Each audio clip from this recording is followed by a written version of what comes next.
Game started. 60. Uh-oh. Bum, ba-dum, bum.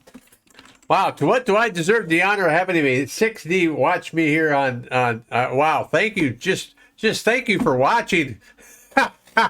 Oh, it's Black's move. So I am going to stick with my normal opening then. I'm entertaining my favorite streamer. Wow. Wow, well, thanks. I'm going to go this way. Just think about those poor lions that you shaved off the lion's beard. That's just terrible. Focus on classy basics. Well, see, but I don't necessarily, I can't say that I don't necessarily agree with classy basics, but I don't necessarily agree with all of classy basics in the opening. So, I mean, yeah, because especially, I don't know all my 3-4 Joseki. I forgot a lot of them. So one of the things I do like to do on this type of board is I like to play the attachment on the 3-4 point when the white approaches my 3-4 stone up in this corner. That's kind of what I've been playing. Well, I mean, obviously playing Colossi Basics has got, there's a lot of good stuff. It's just in some cases, hey, you're not supposed to do that. This is going to get all complicated now. You're supposed to keep it simple.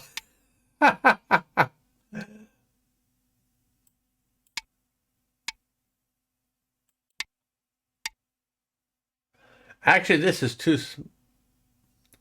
it resembles another Joseki, funny enough, from an invasion sequence. Yeah. Almost reminds me of the, like, Avalanche. So if you go there, I simply Atari. But from 2 stones, you're supposed to be able to go 3. But I'm not going to because I have a weak spot here. Now, so much for classy basics. All right, let's get back to... All right, we'll get back to classy basics now. See, this is one of those moves where you want me to Hane, so you can punish me.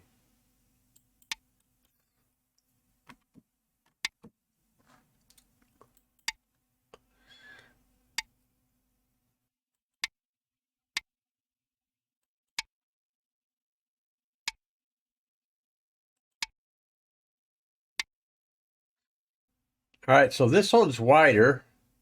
Let's go here. Corners, sides, middle.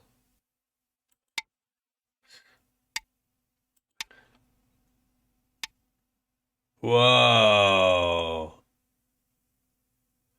Did he do what I just think he did? Now, I'm supposed to be able to do this, actually, because if you go there, I go there. Yeah, normally I wouldn't do that, but it seems like I saw that that is actually doable.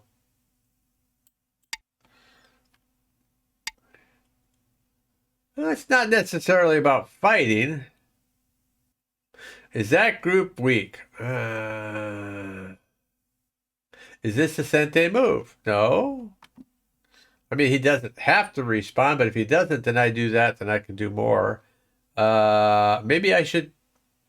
If I'm not sure, then let me just jump out then.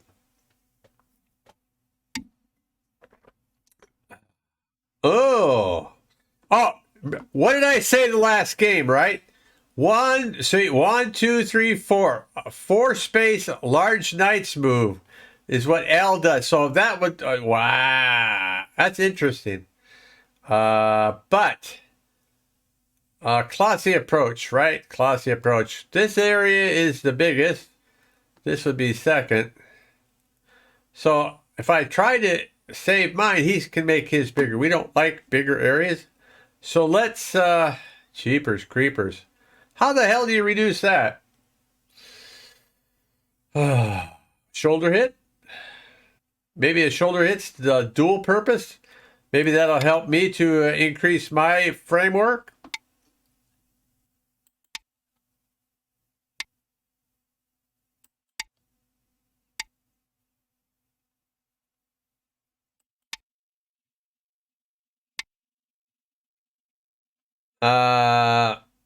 So capping is supposed to be okay, but he can make a base. So capping doesn't necessarily... Classy approach. Yeah, I think we'd have to take away the base first. Push him into the strong one. Because if I cap, then he just takes all this territory away. Stop that! Now I might cap. Now capping kind of makes sense. Because otherwise you're just going to run up the center. I just want you to share. That's all mine! All mine! No, I'm sorry. You don't get any of it.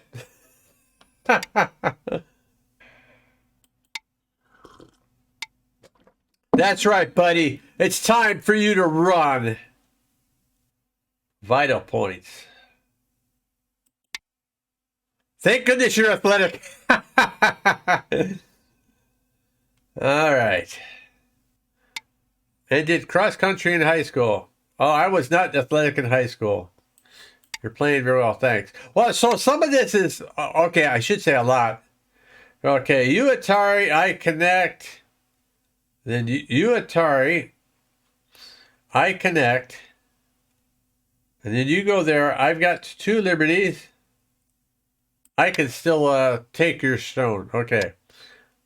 Okay, let's see if I read this right. I connect. Yeah, see? See? Don't like this, though. This is not looking good. But we can't be afraid. If I go here and you go out, then I go here. Is there any way we can cut that?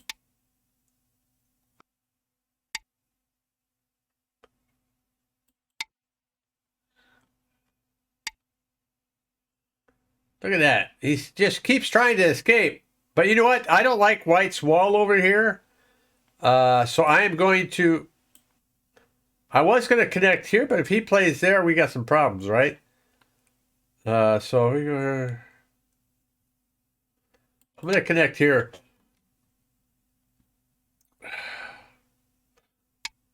Oh, crap. Leave me alone.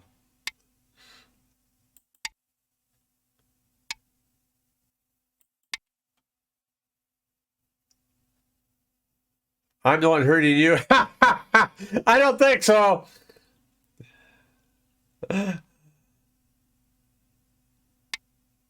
Ah.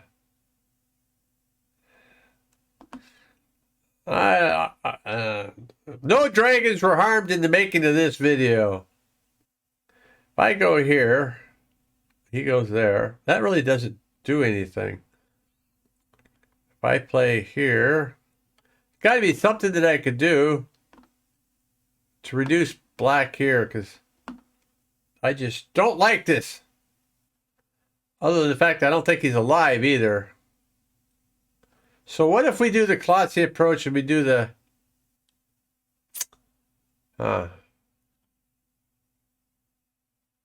Is this going to work? What if we played there first and then here?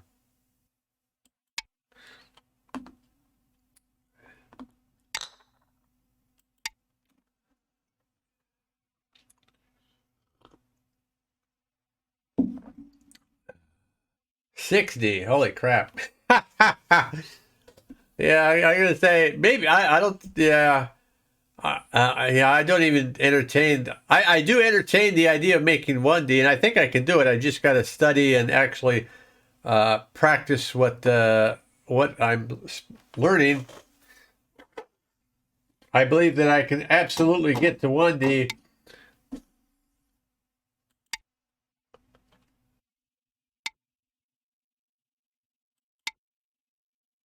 Raven is somewhat strong, yes. Well, you know, 6D, that I imagine 6D is probably pretty strong, yeah. We're running into I think he wants to kill me.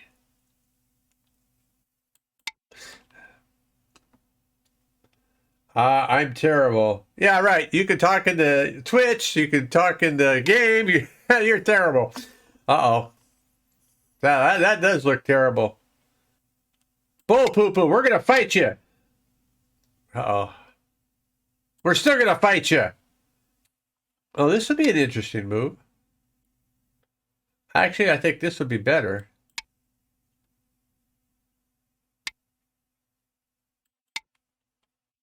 To watch Fußball Bundesliga.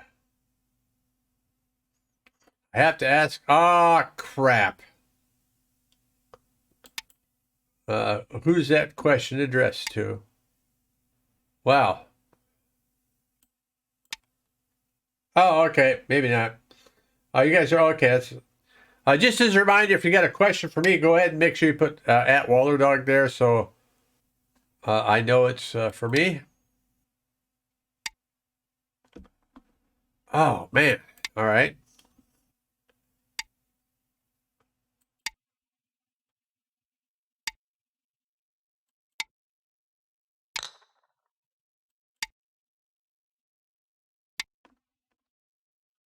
Uh-huh. Just wait till I activate my super duper move I've got coming there, buddy. I've got a super duper move coming. You just don't know it yet.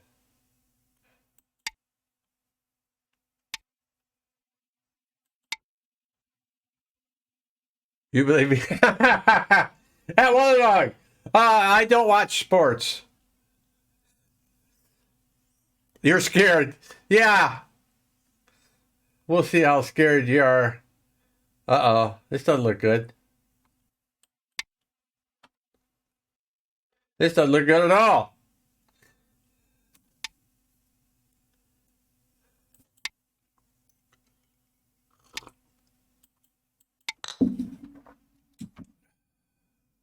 And that was pretty small.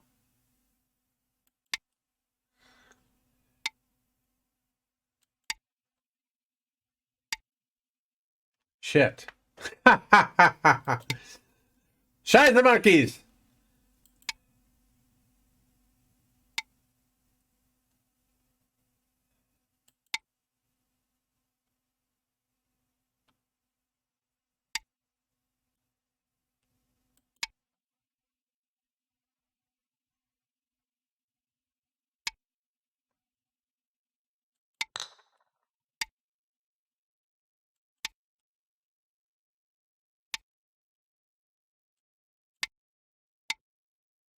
Uh-huh.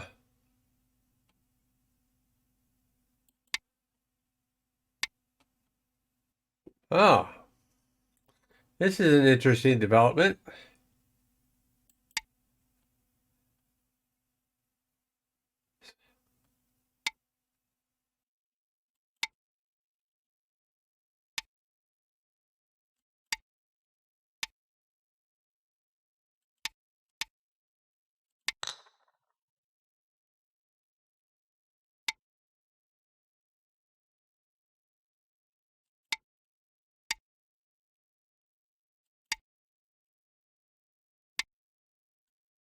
Well, the dog's about to resign.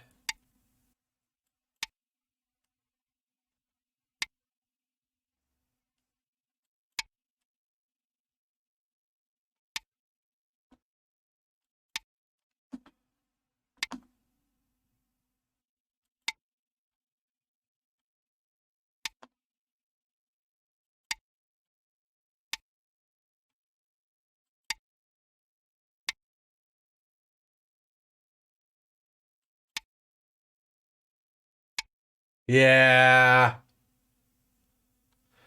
Ah. I think I'm out of tricks. Yeah, I think it's a good time to... I'm not going to waste your time, sir. White wins. I respect the 6 Don's time. Tricks are for kids. Oh, shines the monkeys. I'm going to be doing an exercise video Review started. after this. Let me go to review. Hello. Well, good evening or morning or something. It's morning, 4:33. All right, can everybody hear us in the Twitch chat? Raven caws. Caw! Caw! Oh, wait, I'm not Raven. No, I'm more like brood. All right. So yeah, you did very well. I was quite impressed. I'll start because you mentioned you're not really sure how to handle the small knight approach. If you want to play simple, you can just do A or B.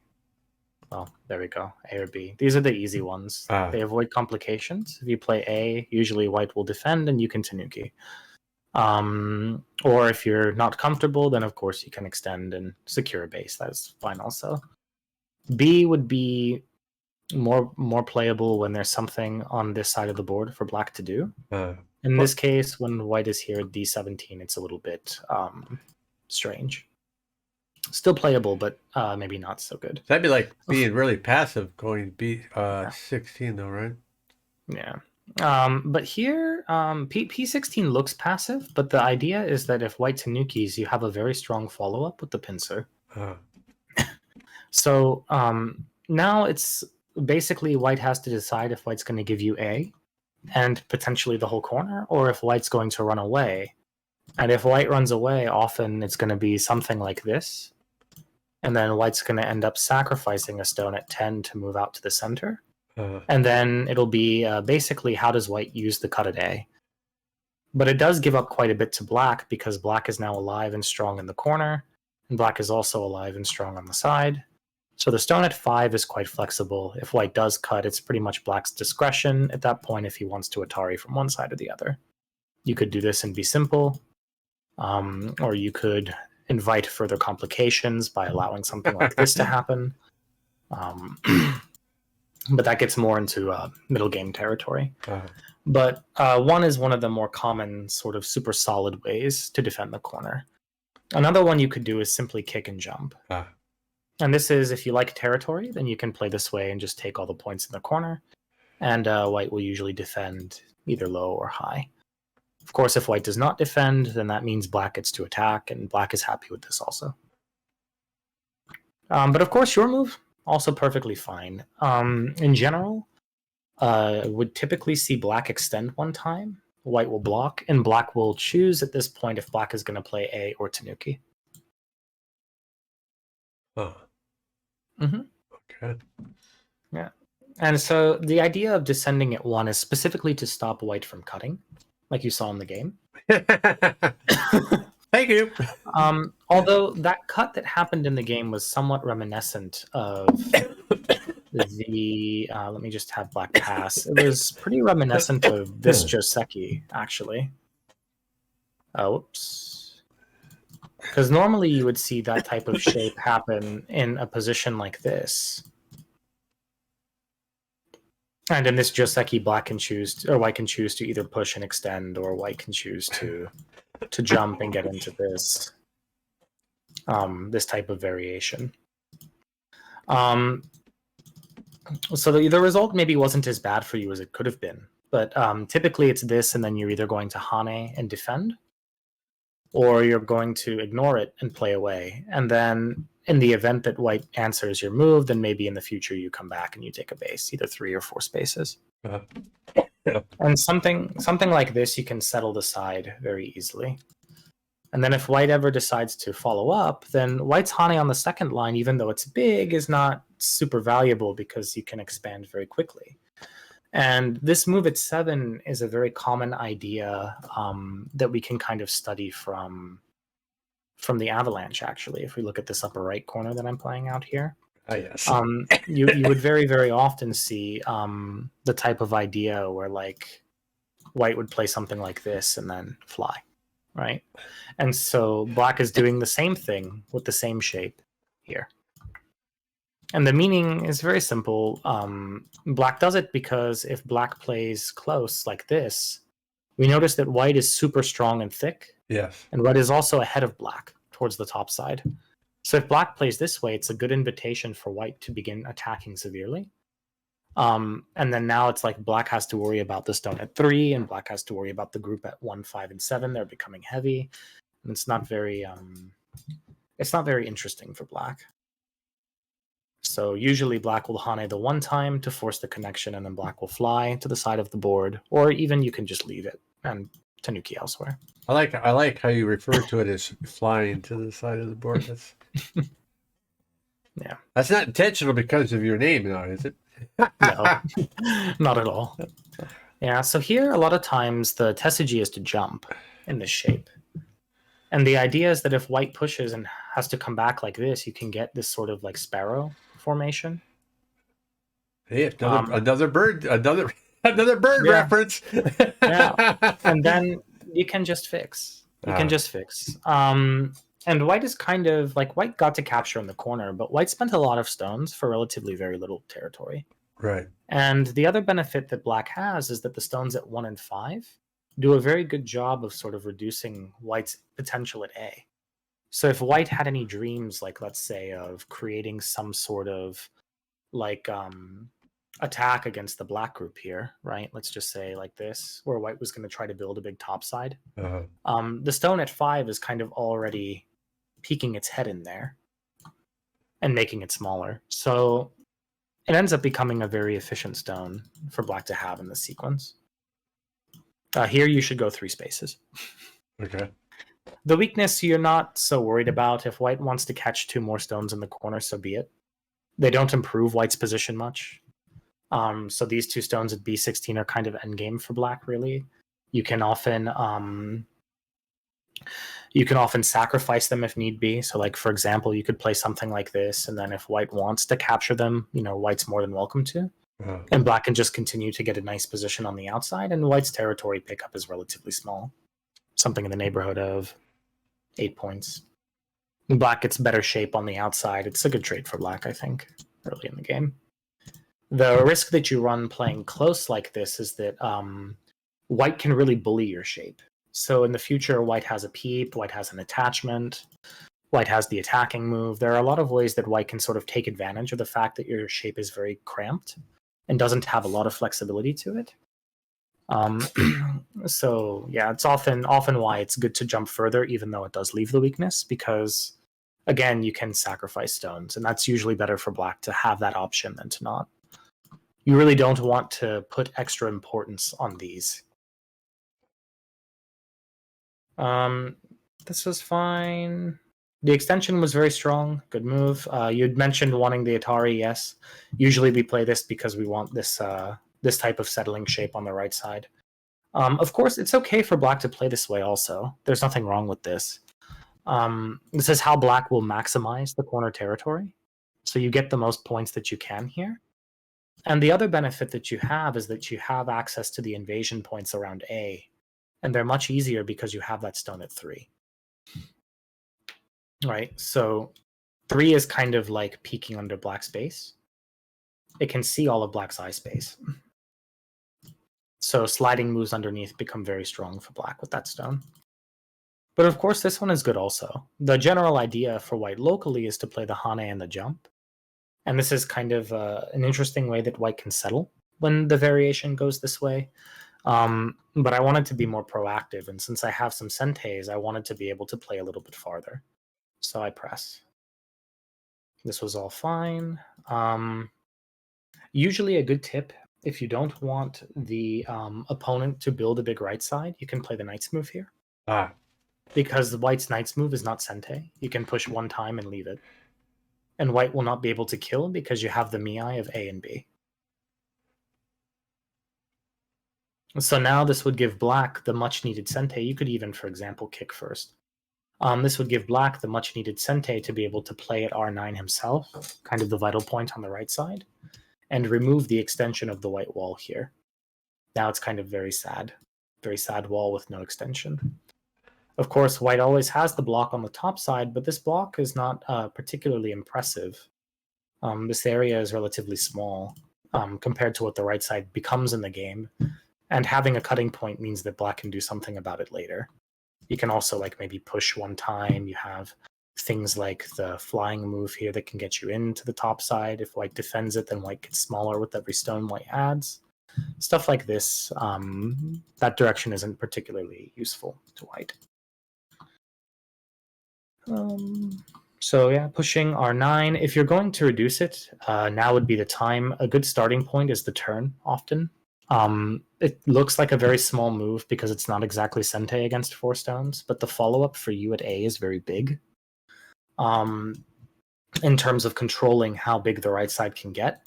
If you think you need something more drastic, then you can also choose the press at 1, the knight's move at 2, or the shoulder hit at 3. These are sort of very common reduction ideas when you have a wall like this and a low stone. The idea of 1 is that if white plays like this, you can give him the 3rd line territory and cover and take the wall yourself. This would be very nice. If you can imagine, for example, something like this, black's bottom side can grow very big this way. So it gives you a lot of forward momentum in the game. 3, of course, is the most direct option. When black pushes, you intend to reduce lightly. If like this, Hane connect and then you fly to the center. This is good light shape for black, and now white also has to manage the fact that the wall does not have eyes. So that's nice.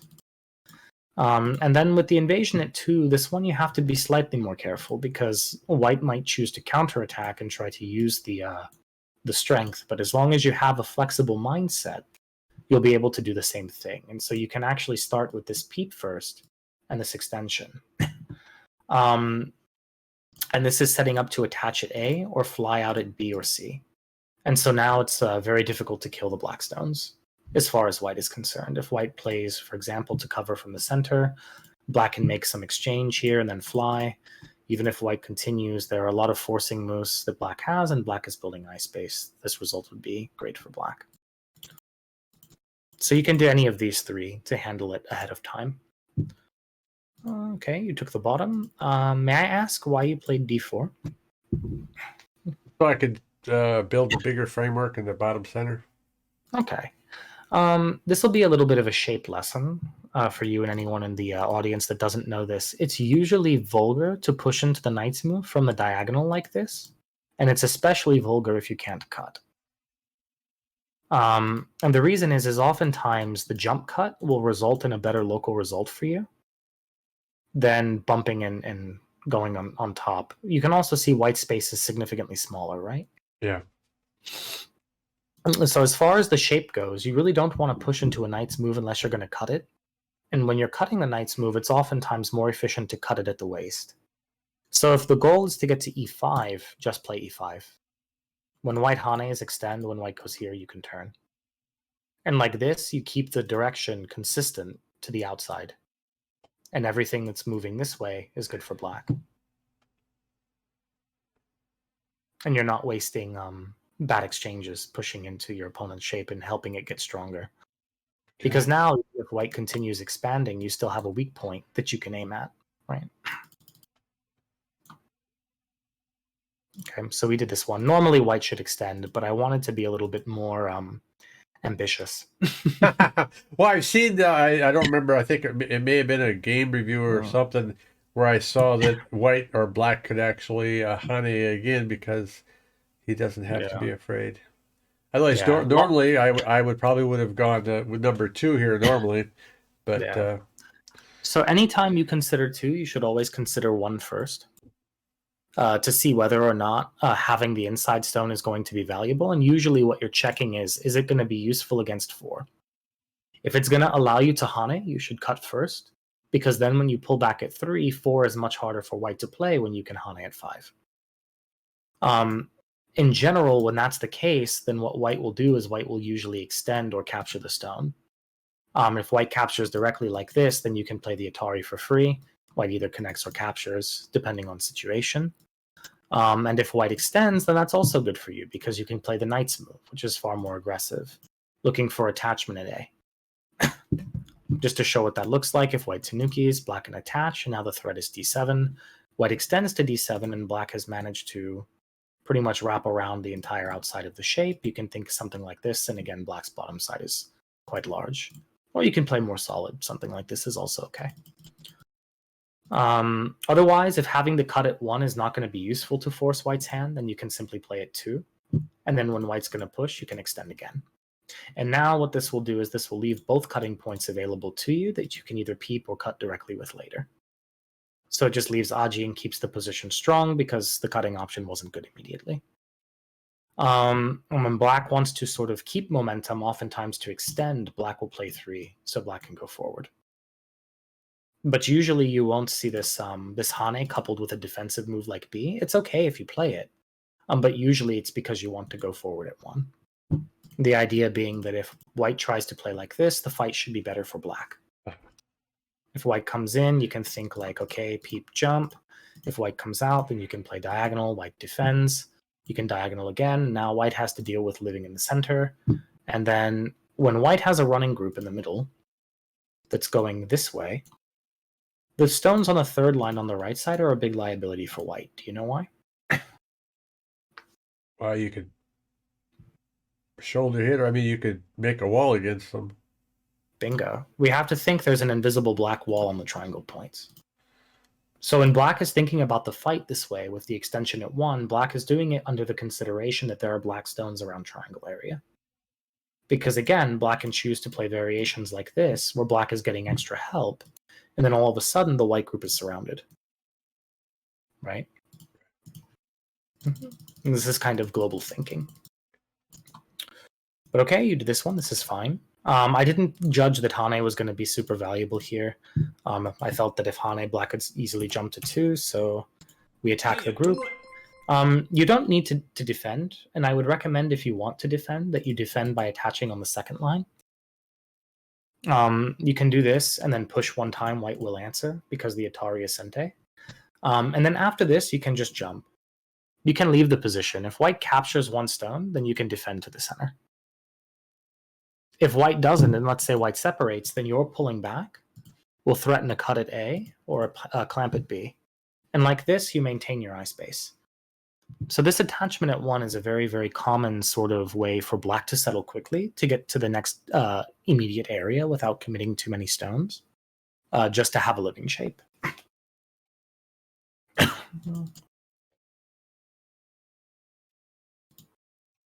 Okay. And then this move seemed to give you a lot of problems. Nice. Yeah, it's like big framework for white just appeared out of nowhere. Yeah, so in general, the presence of the exchange of M16 for L17 is usually what determines whether white should do A or B. If white has the 4 in a row on the top, then white can go as far as B. But typically A is the better move. It's the safer one. The problem with playing at B is that you have an attachment, and against the attachment, you have a Hane.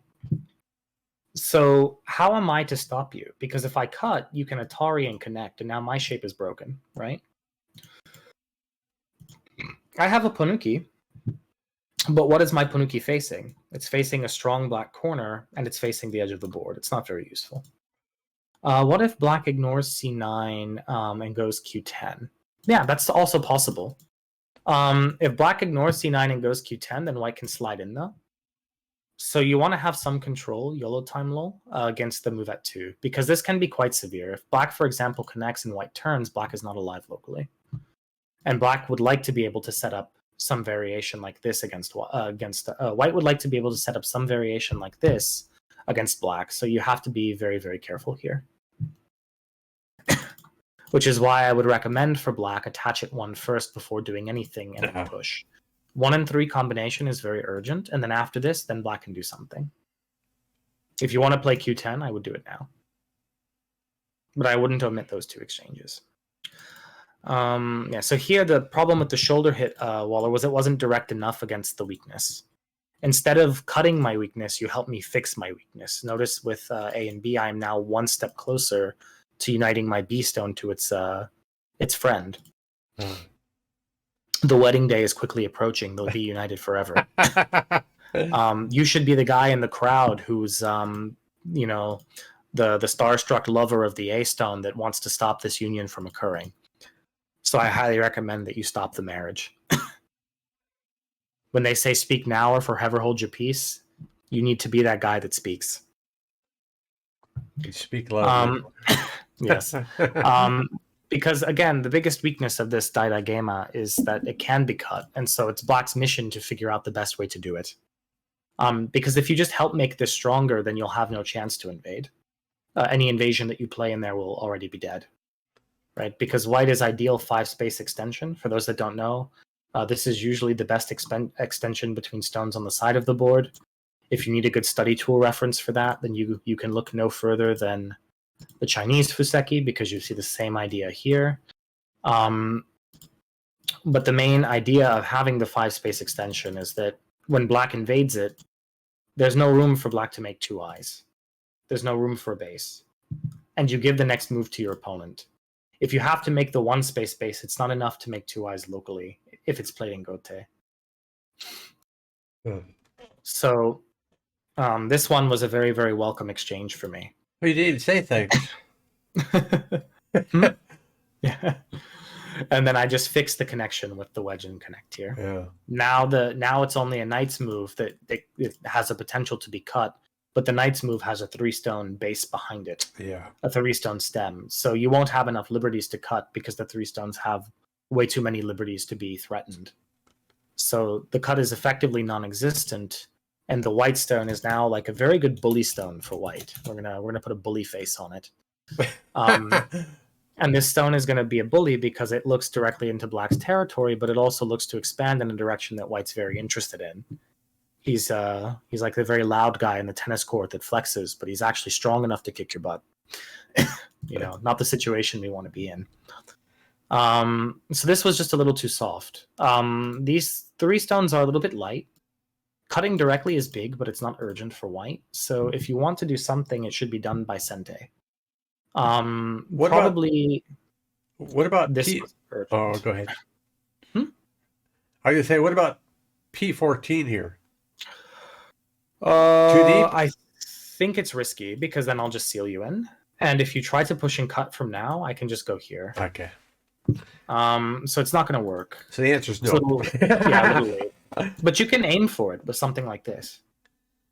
Oftentimes, when your opponent has this sort of big structure that they're trying to grow even bigger, you can play on the sector line. Right. This like imaginary line that I'm horribly drawing between 2 stones here. You can play somewhere on it or right behind it. And very often it'll be a good placement. So like you could do this one, or maybe this one's better. I say this one because it's got a better relationship with this move than the other one does. But something like this that's kind of trying to force white to defend. Because the best you can do is try to force white to answer. If white answers everything, then you're gaining a little bit at a time with every exchange. So really, if like this move lands, white doesn't want to play here at all. White really wants to ignore it and find a way to counterattack. So probably I would attack the left side. But the move at 1 is your best bet, I think, at trying to break the territory at this point. This one was essentially a pass, but it was only slightly better than a pass in that it elevated the bottom to the 5th line. So now I must invade. You didn't have to. Well, I must. We must share. So now here, there's a couple of principles that are conflicting. You mentioned during the game that you know the capping move. Right. And the capping move is often standard. But the problem with the capping move is, and you'll never guess, I'm sure. Well, in this case, you can make a base. And so that means you're making... has nothing to do with the base. Do you see the bully stone at N10? Yes. All right. So when you play this cap, you're giving white life. The first thing that you want to understand is that this move is conceding the bottom to white. Right. This is not a move you play to kill. No. So then if we cut the stone in half horizontally, we can say that this bottom half of the black stone that I'm coloring blue is engaging with the white stone below it, right? This is the fight that they're having. Right. But you got a whole half of a stone that needs to do something. That stone doesn't get paid to just sit around and drink coffee all day. It's not me, right? So that stone's job needs to be doing something productive in whatever directions it can see. But the problem here is I have a bully stone at N10 that impedes your ability to do that. So because I have a strong stone already reducing that other half benefit of your stone at 1, capping would not be a good direction here. Because essentially what's going to happen is I'm going to live, right? Let's just make an example of white living really quick. I'm going to live, and black is not going to get anything in the center. You could try to expand with something like this, but the territory that you're making here is incredibly small. It's about 12, 15 points. And then even then, white is going to be able to reduce more from the outside if white wants, or force you to take it. And with every exchange, I'm making more territory than you. Yeah. Right? You're getting approximately 2 to 3 points per stone in your wall, whereas I'm getting 5 points per stone in my wall. I'm easily more efficient than you. A stone closer to resignation by black. Right. So 1 is not going to be a good direction. Now, I told you we were going to break some principles, right? Yes. If you want to get the most territory out of the bottom side, normally this is where we would think, okay, how do we attack a single stone?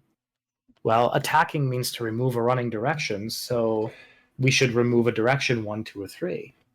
And these would be, following sort of conventional wisdom, your next move should be one of these 3 if we look at the book, right? Right.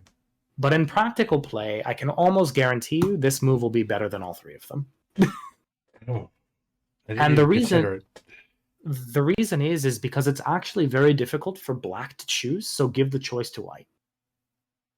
Now, this move is also in some ways a concession, right? Because we're trained by our teachers never contact weak stones, and K3 is clearly a weak stone, right? Right. But if we look at it from the perspective of no matter which way we attack, white's going to easily live, right? Because there's not really an easy way to kill white, there's too much space. Then is the K3 stone weak, really? No. So just attach to it. And then what you're going to do is you're going to hane whichever way white doesn't. So if white hanes this way, for example, you hane to 3. And sure, white's going to cut, maybe get something, but you're also going to get something. And notice how you're getting much more than white locally. Because you're set up to take advantage of both sides, and white has no support.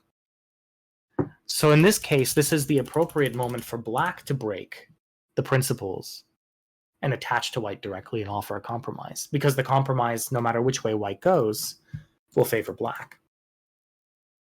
Right? Even if we say, like, white tries to live like this.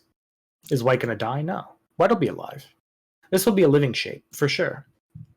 But when white lives like this small on the bottom, now when black's growing, right, it's a different story with how much territory black is getting in the center. We can also imagine, like, let's just make a couple more pushes. We can also imagine black has forcing moves here and here.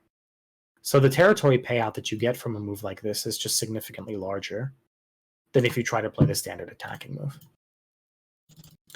And of course, the next option for black is to recognize that it's not enough, so don't answer it anyway. And again, black can choose to reduce. I see. And leave it alone for later.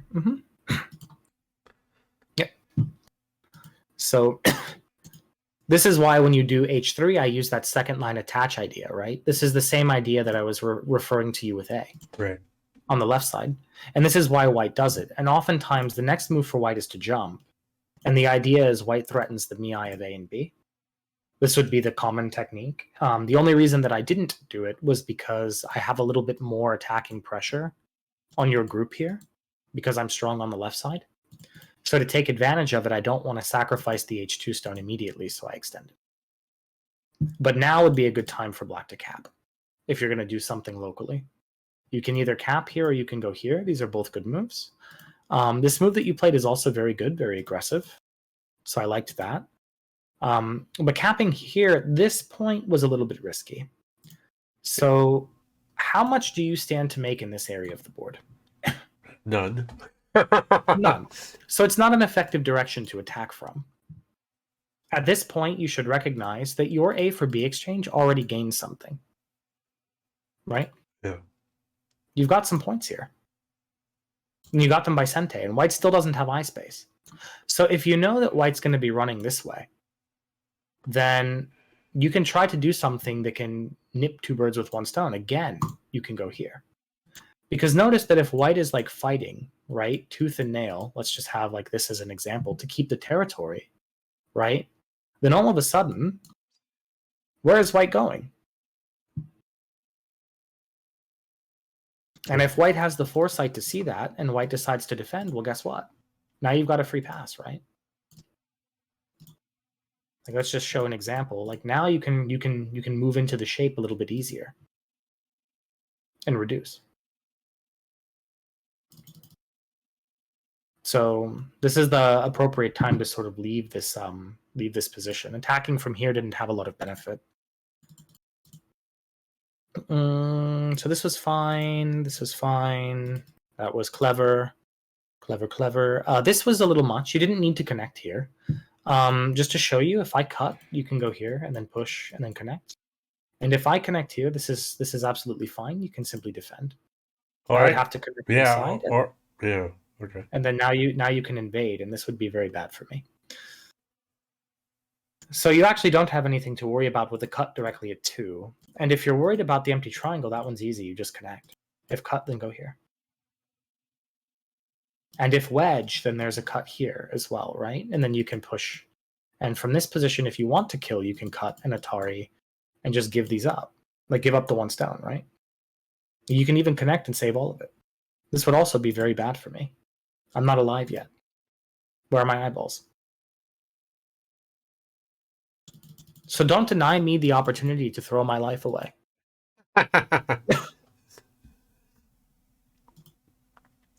I'm very happy to get these forcing moves. Yeah.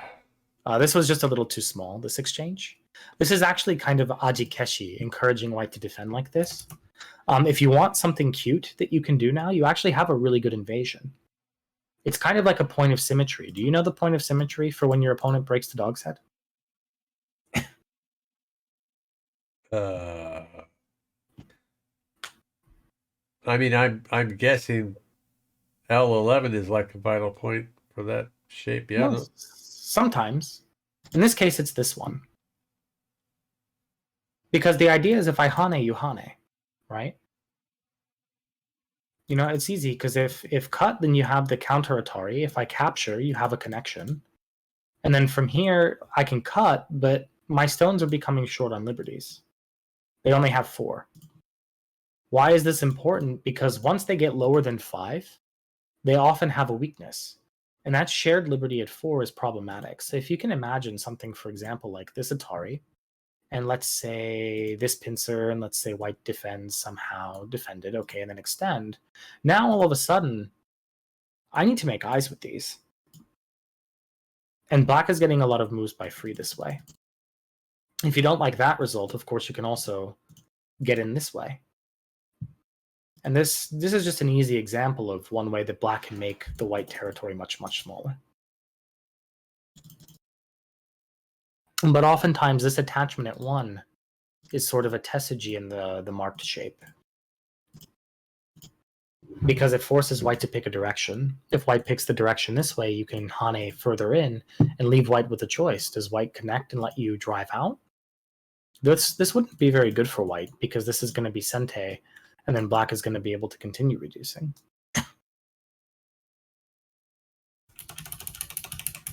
And if white simply tries to capture the black stone, then black is happy to play like this and give this up. Black gained a little bit in the center, and then in the future, there's still some aji with this move.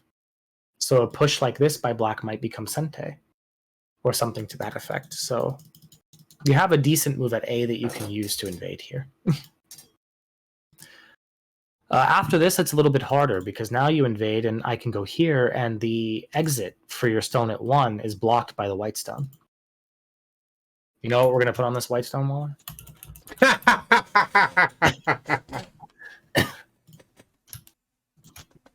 We'll just illustrate how the black stone feels really quick. A very, very sad stone. Hold on a second. Hey, PH123K. Actually, I think I like that idea a lot. I didn't even recognize that PH was a mod. That's cool. So continuing on. This peep is an exchange. It's fine. Generally speaking, this push will be a better exchange for you. You don't actually... This outside stone is not super useful after white captures. There's no future sente, even if like you would want to play like one of the normal moves, like A, B, or C. None of these moves are particularly valuable on this board to justify the exchange. So you can actually just do this one without it if you wanted to play here. Okay. So sente. This was mostly getting ahead of, let me just defend here. mostly getting ahead of these exchanges. There's still some annoying Aji for black on the left side with moves around d8 that I didn't want to particularly have to deal with in sort of a way where it might be painful to have the 3-5 shape. So I took this opportunity to bully you a little bit. For that, I'm sorry. No, you're not. You're right. I'm not. So we're going to put that there. And then... Yeah, that was really good. Let me just...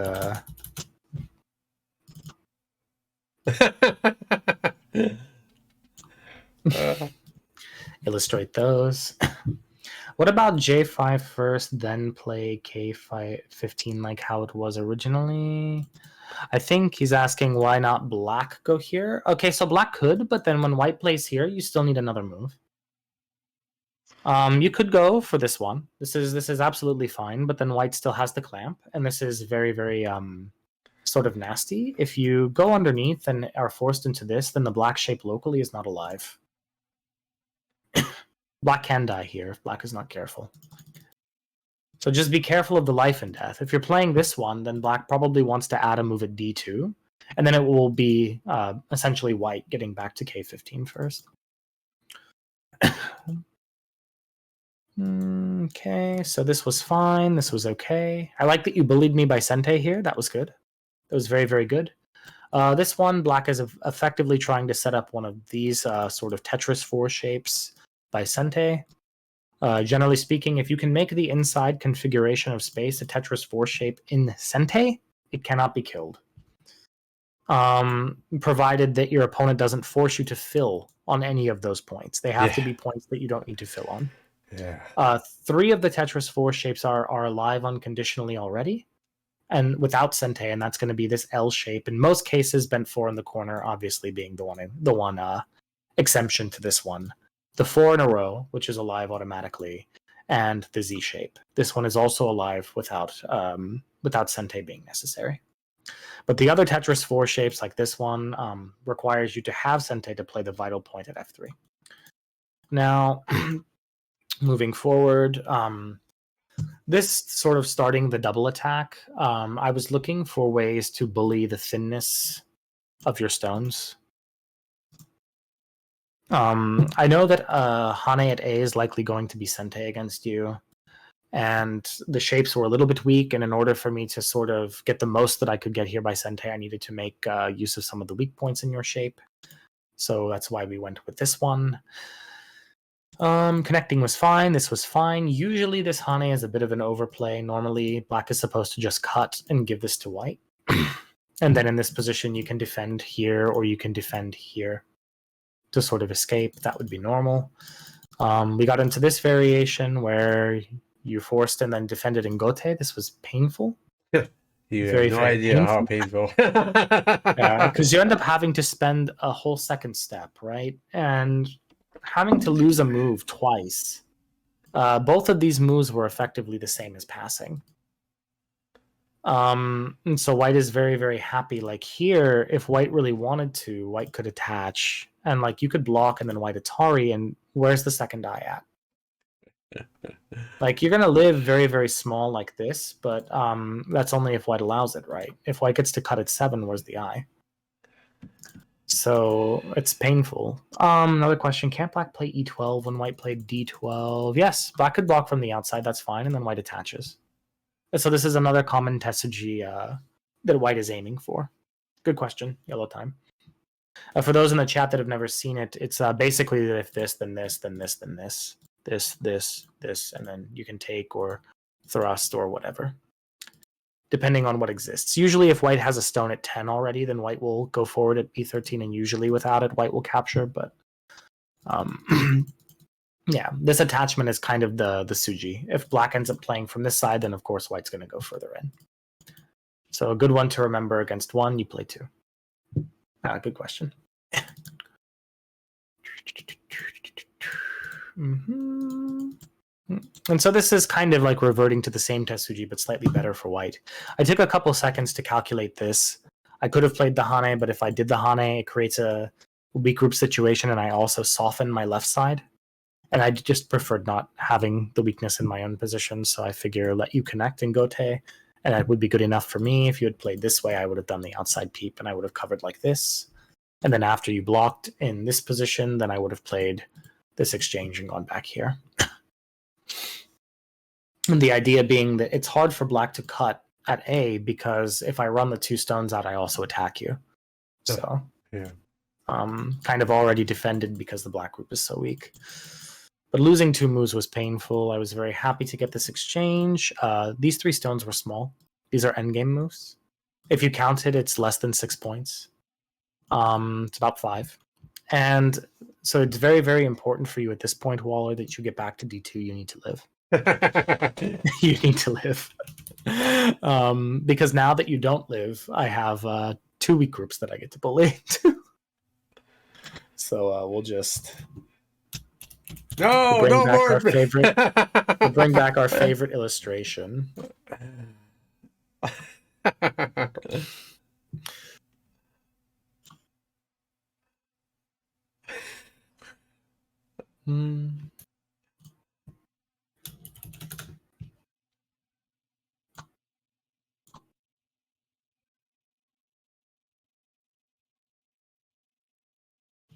There we go.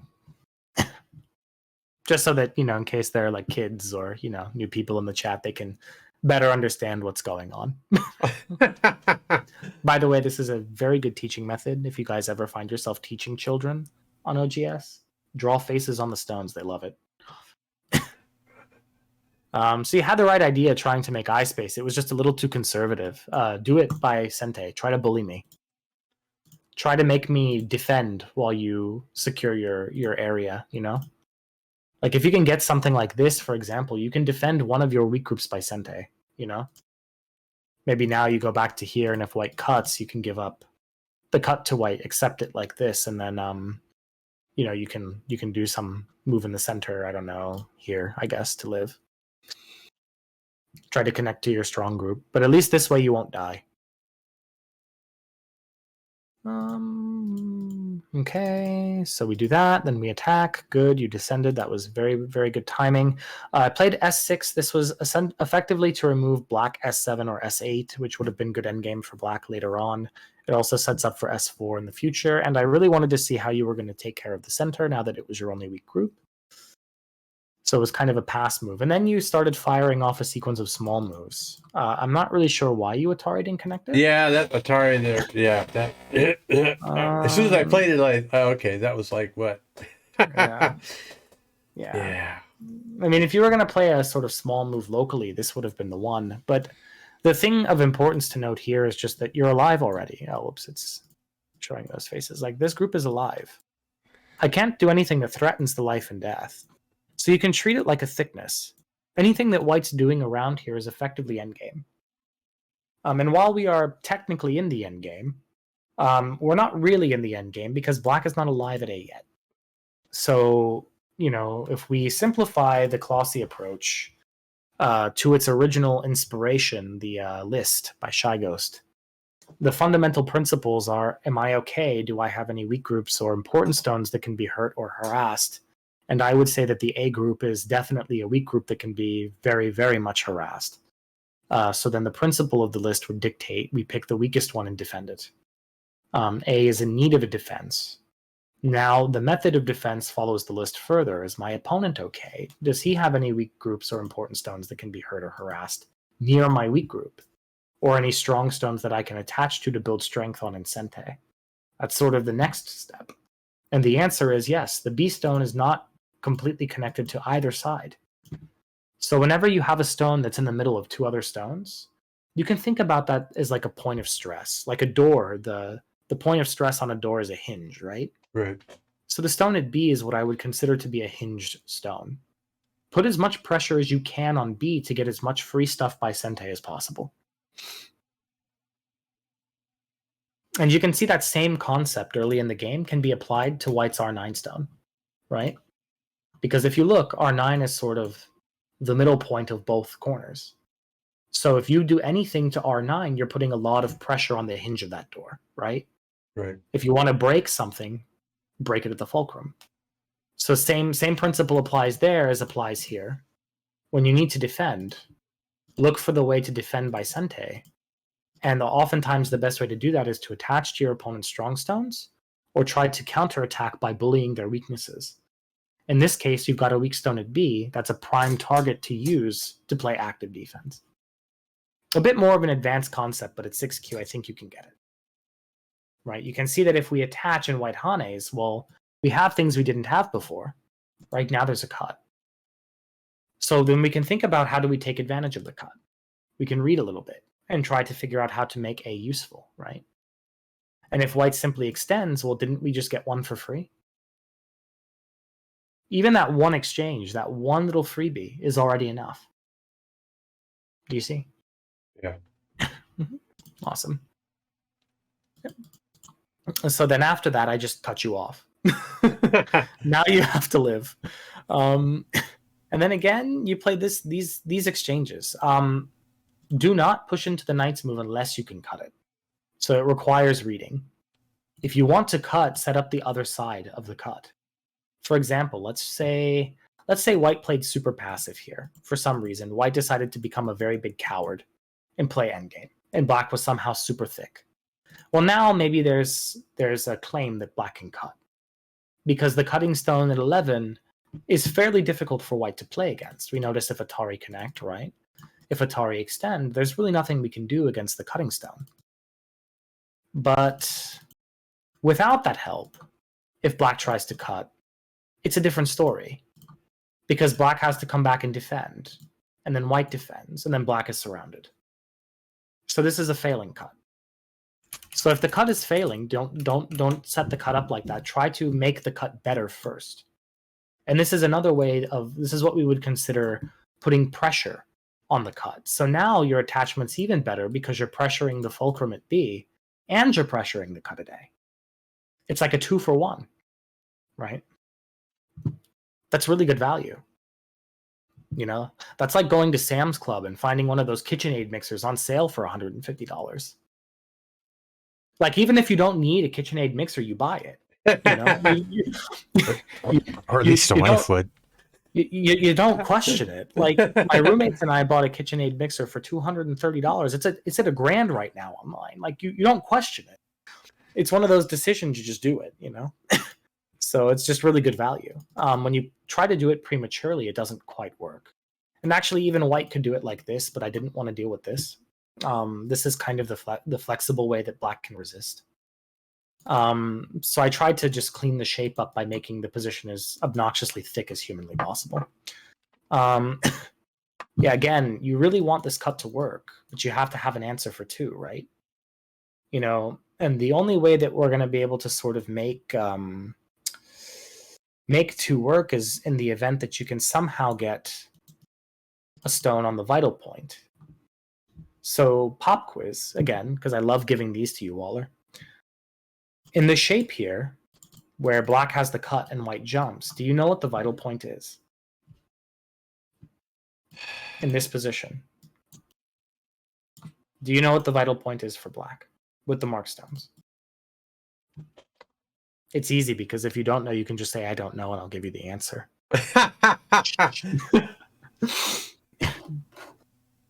Well, CQ is giving you a very big hint. break the bamboo. Mm-hmm. Yes.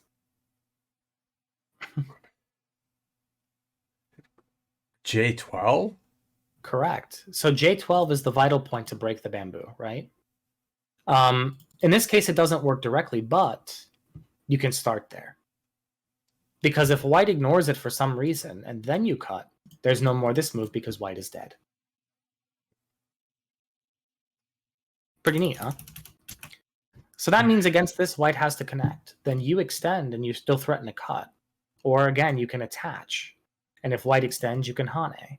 And then you can go here. And look, you're building eye space. Right? So now even if white does come back to the Hane here, black is alive. White can't kill. So to find these sort of vital point moves, this is the kind of method you can use. Just read ahead, right? Because you know you don't have an answer here.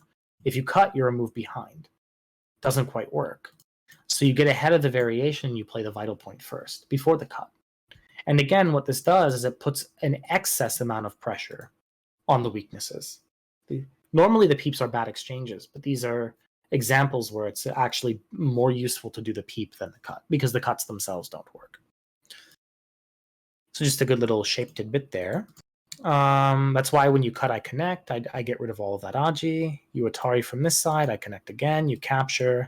White cuts through, and now you need to make eyes. This exchange becomes urgent. This exchange becomes urgent. Yeah, this exchange becomes urgent, and now you defend. No choice. You must live. This is sort of like your last chance. You have to recognize that this is not alive if you don't act quickly. And that's why post the cut, like I defend here, and it's like, okay, we're getting really close, and then you make the eye like that in Gote, and now it's like, oh well, I just have to make the configuration a one-eye shape, right? And so that's what white does. And from this point, arguably this was a mistake. I should have just Haned. I hallucinated something here. It's okay. It's like 5:30 in the morning. I haven't slept in 13 hours. But yeah, white should have Haned. This extension was a bit soft. This was a valiant effort, but unfortunately no avail. This point connecting through doesn't actually give you eyes. I can just maximize, and yes, and it was very, very, very, very painful. And what we will do is we'll just give them one final send off.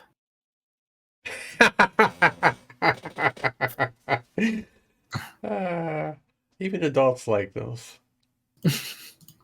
I find them quite useful when teaching. Oh, that's not even the worst of it. I could show you a game CQ where I gave a KGS 3-dan 6 stones. God, this was, I think, beginning of the year 2018. And a weakness in the that same bamboo weakness, it was actually splitting a table shape. But that same bamboo vital point killed a huge group in the center and let me win that game. Yeah, it's the bamboo shape is one of those interesting ones because you learn it as being like really good as a beginner, right? To stay connected. But what they don't tell you is that it's oftentimes a really bad shape for liberties. And it's also a really bad shape for eye space. Like it's only good for staying connected. So you really don't want to play it if you can help it. Especially when it can be surrounded on a very large scale or broken very easily. It's one of those shapes where it's like you learn it as good, but then as you get stronger, you use it less and less. You realize it's good in very niche situations, and it's not a shape you should aspire to play often. But yes, thank you so much for the game. Well, thank you so much for the teaching game. Do you mind if I download this and put this up on my YouTube channel as a teaching game? Yeah, no, not at all. It's a good advertisement for me because I teach Go full-time for a living. Oh, really? Yes. Are you on my webpage? You must not be. Maybe not. I don't know. Would you? I've only been doing it full-time for a year. So, but I've been teaching professionally since 2018 also. Oh, crap. Well, let's see here. Perfect. All right. Well, I won't take up any more of your time on stream. Thank you so much for giving me the opportunity. Oh, no. Thank you. Thank you. Really appreciate it. Have a good night. You too. Get some sleep.